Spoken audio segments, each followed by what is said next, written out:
The pain hit like lightning when I tried to reach for the TV remote. 2 weeks after major abdominal surgery, and I still couldn't do the simplest things without feeling like I was being stabbed from the inside out.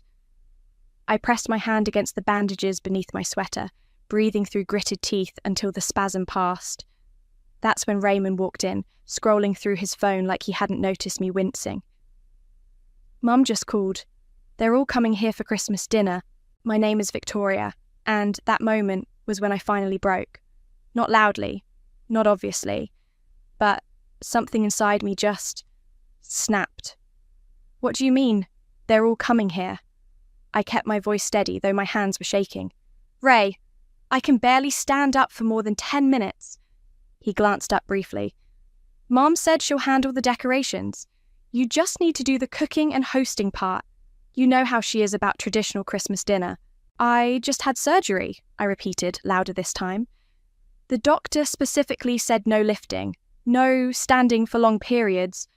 Come on, Vic, don't be dramatic, it's just cooking. He waved his hand dismissively. Mum does it all the time and she's got arthritis. The phone rang before I could respond. Speaking of the devil, Ava's name flashed on the screen. Raymond tossed me the phone and walked out. Victoria? Good. You're there. Eva's voice dripped with false sweetness. I'm thinking ham this year, not turkey. And make sure you do those little pastry things everyone loved last time. Summer specifically requested them. Eva, and proper table settings, dear. Not like last Easter when you used paper napkins. What was that about? I had the flu last Easter, I said quietly. Remember, I could barely... Oh, stop being dramatic and cook. It's Christmas. She laughed, that horrible tinkling laugh that always made my skin crawl. I'll bring the good china. You just focus on the food.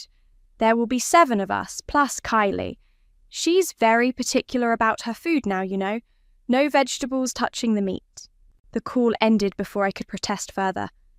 I sat there, staring at my phone, remembering all the other holidays, all the times I'd cooked through migraines, through flu, through deadlines. That time I had food poisoning but still had to host Raymond's birthday dinner because it's tradition. My phone buzzed with a text from Summer. Mom says you're doing Christmas. Don't mess it up this year, Kay. I stood up slowly, carefully, and made my way to the bathroom mirror. The woman staring back at me looked tired, pale with dark circles under her eyes. But for the first time in years, I saw something else there too. Something that made me smile. Fine, I whispered to my reflection. Let's cook something unforgettable. I reached for my phone again, this time dialing a different number. Reese, it's me. Remember when you said I should stop letting them walk all over me? I think I'm finally ready to listen. About damn time. Reese's voice was warm with concern. What did they do now? They want Christmas dinner 2 weeks after my surgery? The full spread? They what? Reese's outrage was exactly what I needed to hear. Oh, hell no. Tell them to shove their ham where the... Actually, I interrupted, my smile growing wider. I think I'm going to give them exactly what they deserve. But I need your help. I'm listening. First, I need you to find every takeout place that delivers on Christmas Day. And then... I paused, touching my surgery scar gently through my sweater. I need you to help me plan the best revenge Christmas dinner ever served. Reese's laughter was delicious. Oh, honey, this is going to be good. From downstairs, I could hear Raymond talking to his mother on the phone, probably already planning how to rearrange my furniture for optimal dinner party flow. Let them plan. Let them demand. Let them assume. I opened my laptop and started making lists. Not of recipes or grocery items, but of everything else. Everything I'd been saving screenshots of, keeping receipts for, documenting quietly for years. Every dismissive comment, every ignored medical issue, every holiday I'd hosted while sick or exhausted. This Christmas dinner would be my masterpiece, my liberation, my goodbye. And they wouldn't see it coming until it was too late. Okay, we've got Chinese, Thai, Indian, and that new Mediterranean place, Reese said, spreading takeout menus across my coffee table. All confirmed they're delivering on Christmas Day. I had to promise the Indian place a $100 tip, but they're in. I shifted carefully on the couch, adjusting my position to ease the constant ache. Perfect. Order extra menus from each. I want to wallpaper the dining room with them. You're evil. I love it. Reese paused, studying my face. How's the pain today? Worth every minute of what's coming. I reached for my phone as it buzzed with another text from Eva. Don't forget, the cranberry sauce must be homemade. None of that canned nonsense. And Raymond mentioned you've been ordering a lot of takeout lately. That won't do for Christmas. I showed the text to Reese, who rolled her eyes dramatically. Has she forgotten you literally had your insides rearranged 2 weeks ago? Bold of you to assume she ever knew in the first place. I pulled out a folder labelled medical and added my latest hospital bill to it. Raymond told her it was just a minor procedure. Speaking of bills, Reese handed me a glossy brochure. I found that recovery retreat you asked about. It's perfect. Private cabin, medical staff on call, peaceful lake view, very healing from trauma vibe. Book it. For December 25th through New Year's. I smiled, imagining the silence, the peace, the absolute fury when they realised I wasn't coming back to clean up their mess. My phone rang. Summer this time. Victoria? Mum says you're being difficult about the menu? Summer's voice had that familiar, condescending tone. Look, just do what she wants. You know how she gets. You're right, Summer. I do know how she gets. I kept my voice honey-sweet. Don't worry. Everything will be exactly what everyone deserves this year. After hanging up, I carefully stood and walked to the kitchen, where Raymond was making coffee. He didn't offer to make me any. The credit card statement came, I said casually, setting the hospital bill on the counter where he couldn't miss it.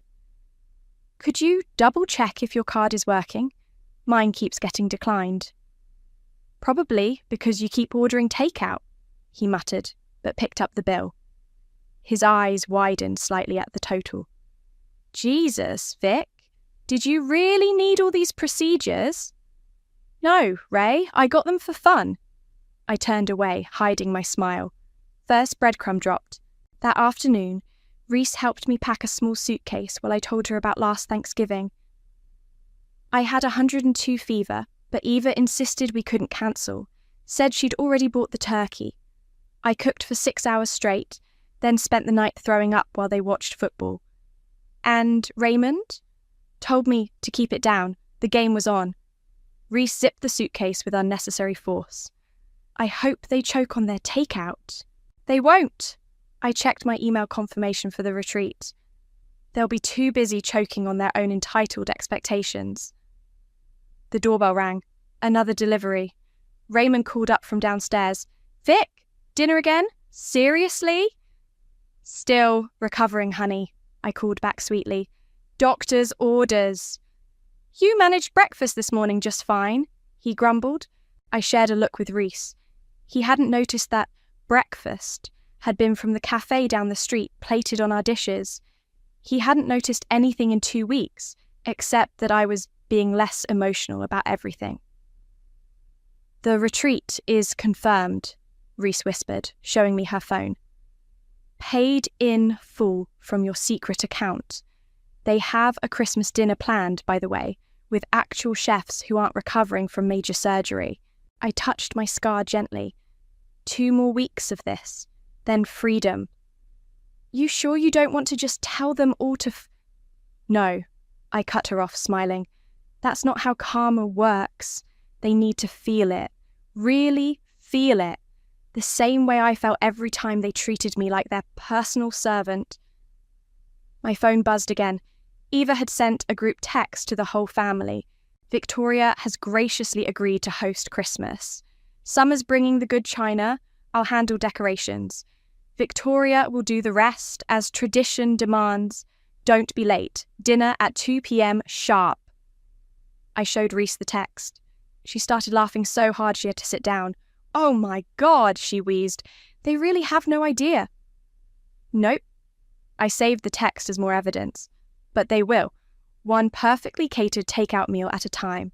From downstairs, I could hear Raymond on the phone with his mother, probably planning where to put the Christmas tree I wouldn't be decorating. Let them plan.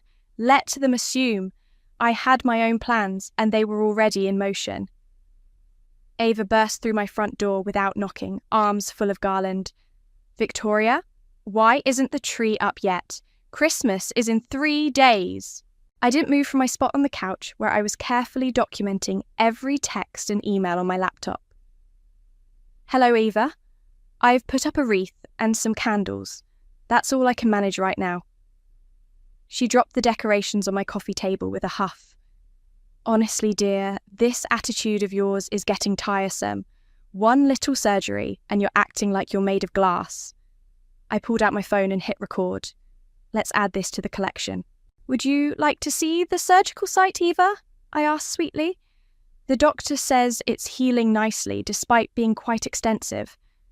Don't be crude. She started draping garland over my bookshelves. Now, about the appetizers. Summer specifically requested those little crab puffs you made last year. My phone buzzed with a text from Summer herself. Mom says you're being difficult again. Don't embarrass us this year. I took a screenshot, added it to my growing folder, labelled Christmas Karma, and smiled. I'll make sure everyone gets exactly what they're craving. Eva turned, hands on hips. And the house. It's practically bare. Where's your holiday spirit? Right here, I said, patting my surgery site. The movement sent a sharp pain through my abdomen. I winced, but Eva was too busy rearranging my furniture to notice. The front door opened again.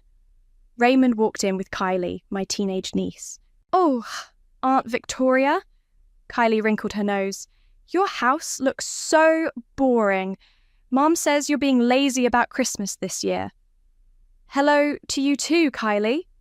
I took another screenshot of the growing evidence of family dysfunction. How's school? Whatever. She flopped onto my carefully positioned recovery chair. Mum says we better not get stuck eating takeout like when you had the flu. Raymond shot me a warning look. Victoria's been ordering a lot of takeout lately, but she'll cook for Christmas. Right, honey? Everything will be perfectly arranged, I assured them, watching Eva mess up my carefully organised bookshelf. Everyone will get exactly what they deserve. After they left, Ava to buy more decorations, Kylie complaining about being bored, Raymond to work late, I called Reese. They just left. Ava redecorated my entire living room in 45 minutes. Please tell me you got it all on video, Reese said. Ring doorbell camera, phone recordings and screenshots. I slowly stood up, fighting another wave of pain. But I need your help with phase 2. Can you come over? An hour later, Reese and I were putting the finishing touches on my masterpiece. She held up the printed note I'd carefully worded over the past week. To my beloved in-laws, she read, grinning, enjoy choosing your meal. All are prepaid. I'm resting per surgical necessity. You may direct complaints to the surgeon's office if unsatisfied. Happy holidays. It's beautiful. Evil, but beautiful. The takeout menus are all ready? I asked, checking my retreat confirmation again. Printed extras of each one. We'll tape them up Christmas morning before they arrive. Reese helped me pack the last few items into my getaway bag. Your cabin is stocked with actual Christmas dinner, by the way. The retreat chef is making turkey and everything. My phone buzzed again. Corbin this time. Hey, sis-in-law. Heard you're doing Christmas again. Hope it's better than last year's disaster. I showed Reese the text. She made a gagging noise. Remember last year? I said. When he complained that the turkey was too dry while I was literally running a fever from working 60-hour weeks? And Raymond said nothing. Reese's voice was hard. As usual. Not this time. I touched the neat stack of divorce papers hidden in my desk drawer.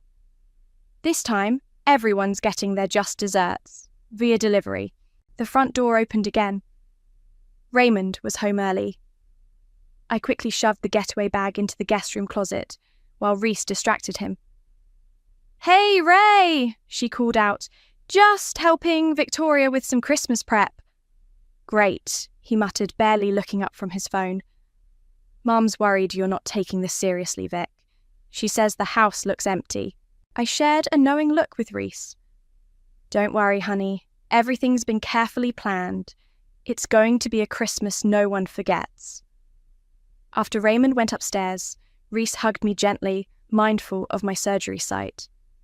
3 more days, she whispered. "Then you're free." I touched the single Christmas wreath on my wall, the only decoration I'd allowed myself to put up. It was perfect in its simplicity, just like my plan. 3 days, I agreed. Then they learn what happens when you push someone too far. My phone lit up with another demanding text from Eva, but I didn't bother reading it. Soon, very soon, they'd all learn that karma doesn't just come around. Sometimes it gets delivered. Christmas Eve. The house was quiet except for the hum of the heating system and Raymond snoring from upstairs. I sat in the kitchen, eating soup and watching Home Alone on my tablet. Oddly fitting, given tomorrow's plans. The kitchen gleamed, spotless and unused. No prep work, no pre-made dishes, no thawing turkey. Just empty counters and the stack of takeout menus hidden in my bag. My phone lit up with Ava's 10th text of the day. "Don't forget to set the turkey out to thaw. And make sure you're up early. The potatoes take forever to peel." I took another screenshot for my collection and sipped my soup. The doorbell rang softly. Reese, right on schedule. "Ready for the final prep?" she whispered as I let her in. She carried a roll of tape and a folder full of freshly printed menus. "Almost." I lifted my sweater slightly, showing her the surgery site. "Think I should leave this uncovered tomorrow? Really drive home the point?" "Absolutely." Reese started laying out menus on the dining room table. Let them see exactly what they've been ignoring. My phone buzzed again. Summer this time. "Mum's freaking out because you haven't answered her texts. You better not be sleeping. There's too much to do." "They're going to lose their minds tomorrow," Reese said, carefully taping up the first menu. "Are you sure you don't want me to film it?" "The Ring camera will catch everything." I touched my scar absently. "Besides, I'll be long gone by then." We worked quietly, methodically, covering the dining room walls with takeout menus. Chinese food next to Thai, next to Indian. A feast of options, all prepaid with Raymond's credit card. My last gift to the family. "Remember Thanksgiving 3 years ago?" I asked, watching Reese arrange the menus perfectly straight. When Eva insisted I make 3 different types of pie because Kylie couldn't decide what she wanted. And then Kylie didn't eat any of them because she was watching her carbs. Reese shook her head. "How much did you spend on ingredients that year?" $400. I smiled. "Tomorrow's takeout budget? $500, plus tips." From upstairs, Raymond's snoring stuttered. We froze, but the rhythm resumed. He hadn't stirred all evening, hadn't noticed me packing, hadn't even asked about dinner preparations. "Your getaway bag is in my car," Reese whispered. "Retreat address programmed into the GPS. You're really doing this?" "Watch me." I pulled out my phone and checked my messages one last time. "Eva, don't disappoint us tomorrow." "Summer, Kylie wants a ham cut in perfect squares this year." Corbin, "Better not mess up like last Christmas." Raymond, "Nothing, as usual." "Help me with the final touch?" I asked Reese, pulling out the carefully worded note I'd printed earlier. We placed it in the centre of the dining room table, weighted down with a single Christmas ornament, the one Raymond's mother had given me our first Christmas together. for the family's newest servant, she'd joked. I hadn't found it funny then. I found it hilarious now. What time are they arriving tomorrow? Reese asked, adjusting the note one last time. 11 a.m. sharp. Ava insists on punctuality when it's other people's time she's managing. I checked my watch. I'll be gone by 10:30. My phone buzzed again, a final text from Eva. Everything better be perfect tomorrow. Don't be late with the ham. Reese read the text over my shoulder and snorted. Should we tell them the ham will be perfectly square, in little takeout containers? Let it be a surprise. I took one last look around the dining room, at the menus covering every wall like wallpaper. They wanted dinner. They're getting dinner. They wanted tradition, Reese corrected, hugging me carefully. They're getting karma. After she left, I stood in the silent kitchen for a long moment. Tomorrow, this room would be filled with shocked voices, angry accusations, entitled demands. But I wouldn't be here to hear them. I touched my surgery scar one last time, remembering every holiday I'd cooked through pain, every celebration I'd hosted while sick, every demand I'd met while being treated like furniture. Upstairs, Raymond's snoring continued, oblivious to what was coming. Let him sleep. Let them all rest easy tonight. Tomorrow, they'd learn what happens when you push someone too far, when you mistake kindness for weakness, when you treat family like staff. I headed up to bed, pausing at the dining room doorway for one last look at our masterpiece. The menus gleamed in the dim light, a paper testimony to years of taking me for granted. Merry Christmas to all, I whispered, smiling at the chaos to come, and to all a good night. Christmas morning dawned bright and cold. I dressed carefully, a loose sweater that wouldn't irritate my surgery site, comfortable pants, and my nicest shoes. After all, one should dress appropriately when serving revenge. Raymond had already left to pick up his parents. He hadn't even asked about breakfast. At 10:15, Reese's car pulled into the driveway. Right on schedule. You look amazing, she said as I slipped into the passenger seat, my getaway bag already in the back. Like a woman about to burn her life down in the most elegant way possible. That's exactly what I am. I checked my phone. Multiple texts already. Eva. On our way. Kitchen better be warm and smelling delicious. Summer. Just left home. Kylie's starving, so food better be ready. Corbin. Hope you didn't overcook the ham this year. I turned my phone to silent and tucked it away. Let them text into the void. At 10:45, we parked around the corner from my house. Through the Ring camera app, I watched Ava's car pull up, followed quickly by Summer's SUV. Right on time, I murmured. Ava does love her punctuality. We watched as they gathered on the porch, arms full of presents and decorations. Ava tried the door, still locked. Where's Victoria? Summer's voice came clearly through the camera's speaker. Mum, I thought you said she'd be ready. Raymond unlocked the door. They piled in, voices echoing through the empty house. Victoria, Eva called out. Where's the food? Why isn't anything cooking? Something's wrong, Raymond said. The kitchen's cold. The dining room, Kylie's voice. Maybe she set it up in... Oh my God. The camera caught their faces as they entered the dining room. Ava's mouth dropped open. Summer actually stumbled backward.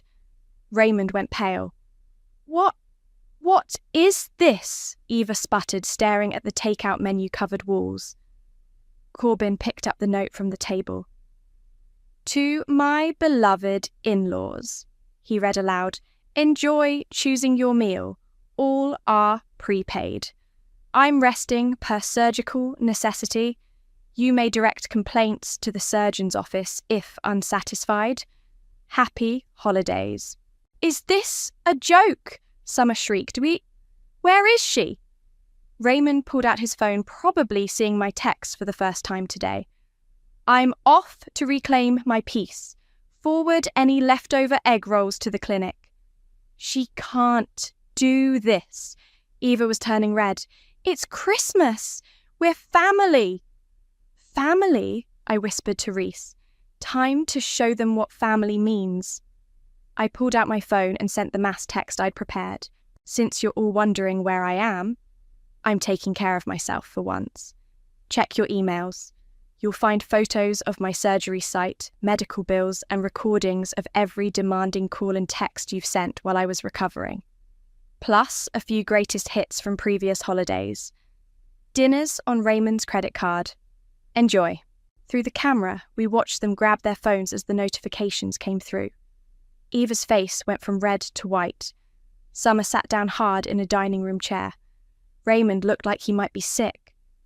She recorded us? Summer's voice shook. All of us. The surgery? Ava was staring at her phone. It wasn't minor at all. Raymond, you said... I didn't know, Raymond stammered. She never said... I said it every day, I texted back. You never listened. None of you did. But now you have no choice. Reese started the car. Ready to go? One last thing. I sent the final text. Oh, and Eva, don't worry about tradition. I'm starting a new one. It's called Respecting Myself. Merry Christmas. As we pulled away, I could see them through the dining room window, still standing among the takeout menus, phones in hand, faces shocked. 7 entitled people who'd finally been served exactly what they deserved. To the retreat? Reese asked, turning onto the highway. To freedom, I corrected, feeling lighter than I had in years. And real Christmas dinner. With people who actually care if I'm in pain. My phone was blowing up with notifications, but I didn't check them. Let them rage. Let them threaten. Let them finally feel what it's like to be helpless and ignored on a holiday. I touched my surgery scar gently, remembering all the times I'd pushed through pain to meet their demands. Not anymore. You know what the best part is? I said to Reese as we drove away from my old life. They'll have to clean up after themselves for once. Reese laughed. Now, that's what I call a Christmas miracle. I leaned back in my seat, watching my house disappear in the rearview mirror. Somewhere behind us, my in-laws were discovering that karma, like revenge, is a dish best served with a side of takeout. And I was finally free. The retreat's main lodge looked like something from a Christmas card, all warm lights and wooden beams dusted with snow. Inside, the receptionist smiled warmly as she checked me in. Welcome, Victoria. We've got you in Lakeside Cabin 3. Perfect for recovery and reflection. My phone buzzed for the 100th time. I glanced at it briefly. Eva. How dare you embarrass us like this? Summer. Mom's crying. I hope you're happy. Raymond. Please come home. We can fix this. Corbin. Real mature running away on Christmas. Would you like us to hold your phone during your stay? The receptionist offered. Many guests find it helpful for healing. No thanks. I smiled. I'm actually enjoying the messages now. In my cabin, Reese helped me unpack while I checked my email. Summer had already posted a vague Facebook rant about ungrateful family members ruining Christmas. Look at this, Reese said, showing me her phone. She'd been monitoring the neighbourhood Facebook group. Eva's trying to rally support, but it's backfiring. Someone asked why they made a woman cook 2 weeks after surgery. My phone rang. Raymond again. This time I answered. Where are you? He demanded.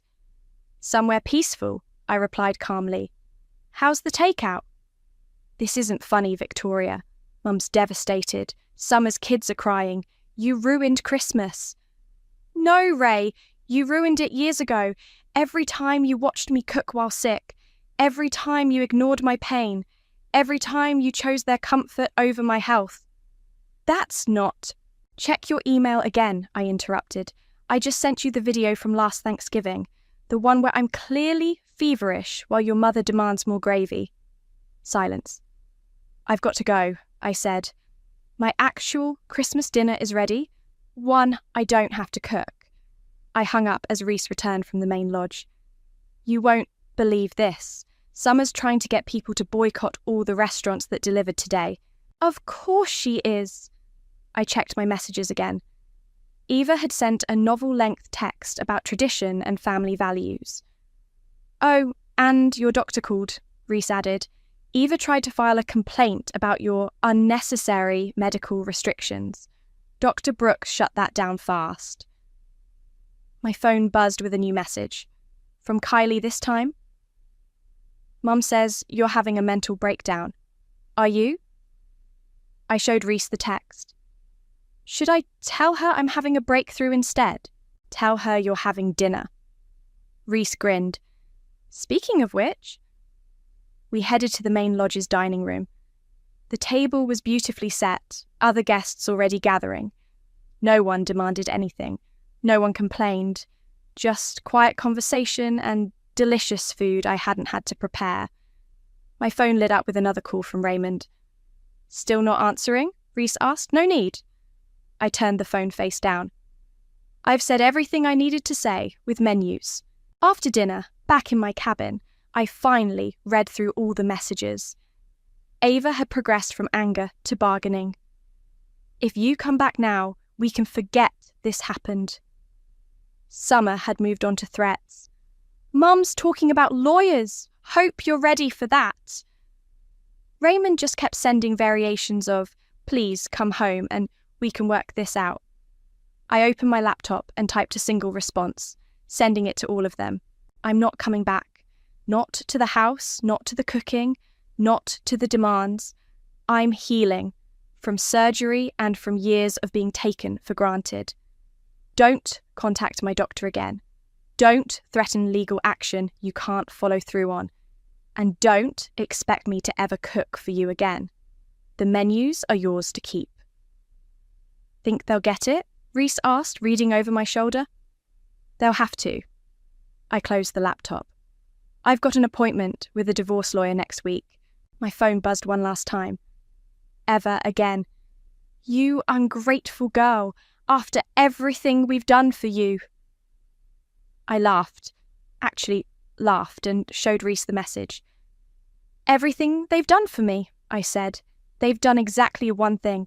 Shown me exactly who they are. And now I'm showing them exactly who I am. And who's that? Reese asked. I looked around my peaceful cabin, at the lake view through the window, at the dinner I'd enjoyed without cooking a single dish. Someone who finally learned to serve herself first. Outside, snow began to fall softly. Somewhere across town, my in-laws were probably still sitting among takeout menus, trying to understand how they'd lost control of their holiday servant. But here, in my quiet cabin, I was exactly where I needed to be. Healing. Resting. Free. My phone buzzed again, but I didn't check it. Whatever they were saying didn't matter anymore. I'd served my last holiday dinner, and my first taste of freedom was absolutely delicious. 1 week after Christmas, I walked into my house at 7 a.m, with my lawyer Andy beside me. Raymond was still home, probably because he'd been suspended after his co-workers shared my Christmas dinner story around the office. He jumped up from the couch when we entered. Victoria! Finally! We need to talk about... No, Andy interrupted smoothly. You need to sit down and listen, that's all. I set my bag on the counter and pulled out a folder. These are divorce papers, Ray. I've already signed them. Divorce? His face went pale. You can't be serious. Over one dinner? One dinner? I pulled out my phone and played one of Eva's voicemails from Christmas Day. How dare you humiliate us like this, after everything we've done for you? You ungrateful little... That's just Mom being Mom, Raymond protested weakly. Exactly. I laid out more papers. Medical bills, screenshots, photos. That's the problem. Here's every holiday I've hosted while sick, every demand they made while I was recovering, every time you chose their comfort over my health. I never... December 12th. I read from my phone. Stop being dramatic about the surgery. Mum needs help with Christmas shopping. December 15th. Can't you just make dinner? You're already home all day anyway. December 24th. Okay. Raymond slumped back onto the couch. But divorce? Really? Andy stepped forward. My client is requesting an equitable division of assets, including the house. The house? Raymond shot up again. You can't take the house. Actually, I smiled, I can. Check your email. He grabbed his phone, face darkening as he read. You recorded everything? Ring cameras are amazing, I said. They caught every time your family barged in uninvited, every demanding conversation, every time you watched me struggle after surgery without helping. That's not fair. Neither was making me host Christmas 2 weeks after major surgery. I set another paper on the coffee table. Here's a statement from my doctor about the risks you put me under. Raymond's phone buzzed. Ava's name flashed on the screen. Don't answer that, Andy advised. Not unless you want your mother's reaction recorded too. She's already done enough damage, I added. Did you know she tried to file a complaint against my doctor? Claimed I was exaggerating my surgery. Raymond stared at the divorce papers. Where are you even staying? Somewhere safe, I replied. Somewhere without demanding in-laws and takeout menus on the walls. His phone buzzed again. Summer this time. I could see her text. Mum's freaking out. Is Victoria there? Make her apologise. You should know, Andy said professionally, that any attempts at harassment or retaliation will be documented. The Ring cameras stay active until the divorce is finalised. And after that? Raymond asked. After that, I never want to see any of you again. I touched my surgery scar, nearly healed now. No more holidays, no more demands, no more pretending we're family when I was really just your personal chef. The front door burst open. Ava stormed in, face red with fury. Perfect timing, Andy said, pulling out his phone to record. Mrs. Weber, would you like to explain why you're entering my client's house without permission? Eva froze. Client? What's going on? Divorce proceedings, I said calmly. Don't worry, I'm sure Summer can cook all your holiday meals from now on. You ungrateful, Eva started, but Andy cut her off. Every word you say is being recorded, Mom. Choose carefully. Ava's mouth snapped shut. Raymond just sat there, staring at the papers. I'll give you 3 days to review everything with your lawyer, I said, gathering my things. After that, we proceed whether you're ready or not. Like you proceeded with Christmas? Eva snapped. Exactly like that. I smiled. Quick, clean, and with plenty of options for delivery. As we left, I heard Ava starting to cry, Raymond trying to comfort her. Let them comfort each other. I had my own peace to protect now. Well, Andy said as we drove away. That went better than expected. No one threw anything. They're probably saving that for the next holiday. I looked back at the house one last time. But I won't be there to clean it up. My phone buzzed. A text from Reese. How'd it go? Need me to post bail? No bail needed, I replied. Just freedom papers in progress. Want to help me house hunt? Already found 3 listings, she responded. All with kitchens. You'll never have to cook holiday dinners in. I smiled, feeling lighter with every mile between me and that house. They wanted tradition? I was starting a new one, putting myself first. And this tradition didn't come with a side of family drama. The cafe was quiet for a Sunday morning. I sipped my coffee, watching Eva and Raymond fidget across the table. They'd begged for this meeting through my lawyer, promising to make things right. Well, I set down my cup. You wanted to talk. Talk. We miss you, Eva said, her voice lacking its usual commanding tone. The family isn't the same without you. You mean dinner isn't the same without me? I pulled out my phone, opened Reddit. Have you seen this? It's gone viral. Their faces paled as I turned the screen toward them. The post title read, Am I the jerk for leaving my family with takeout on Christmas? You posted about us? Raymond stammered. Anonymously? I scrolled through the comments.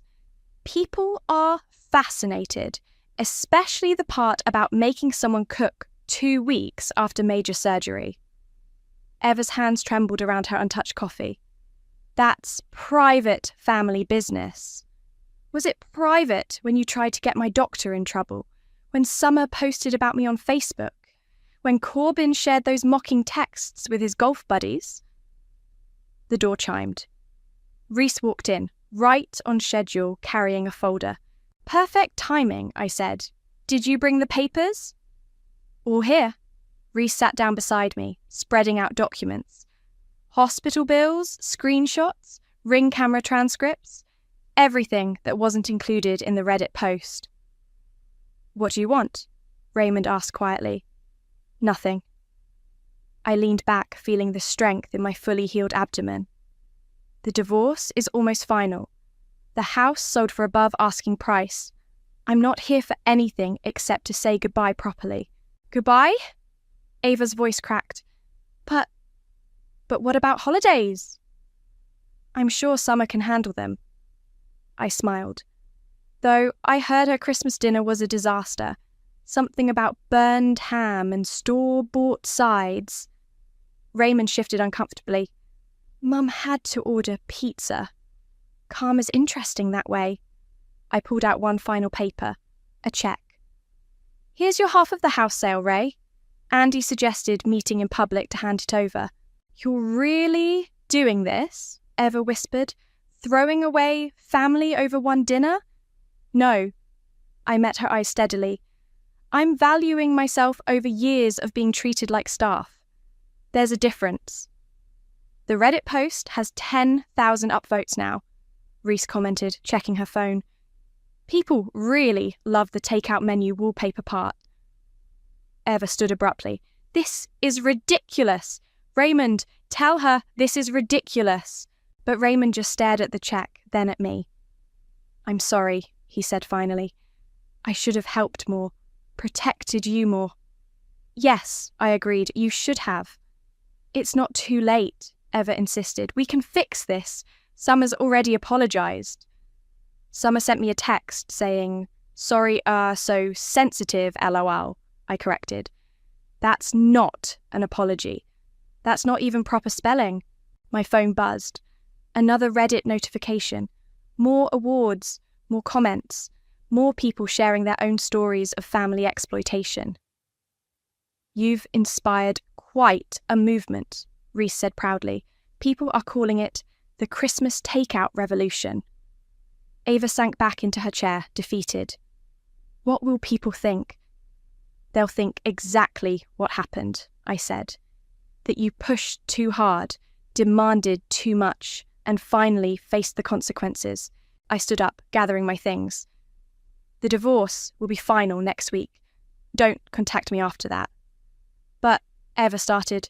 No, I cut her off firmly. No more buts, no more demands, no more guilt. I'm done serving everyone else's needs. Raymond finally spoke again. What about my needs? Order takeout, Reese and I said simultaneously. We left them there, surrounded by the evidence of their own behaviour, holding a check instead of a daughter-in-law. Outside, the spring air was fresh and clean. My phone buzzed again. Another comment notification. Want to check what they're saying? Reese asked. I wish emojis no need. I smiled, feeling the sun on my face. I know exactly what happened. I was there. I served the karma. I lived the revolution. Speaking of serving, Reese grinned. Guess what I found out? Summer's hosting Easter this year. Eva's already complaining about her cooking. I laughed, really laughed, feeling nothing but freedom. They wanted tradition, they got karma, and now you get peace, Reese finished. My phone buzzed one last time, a text from Eva.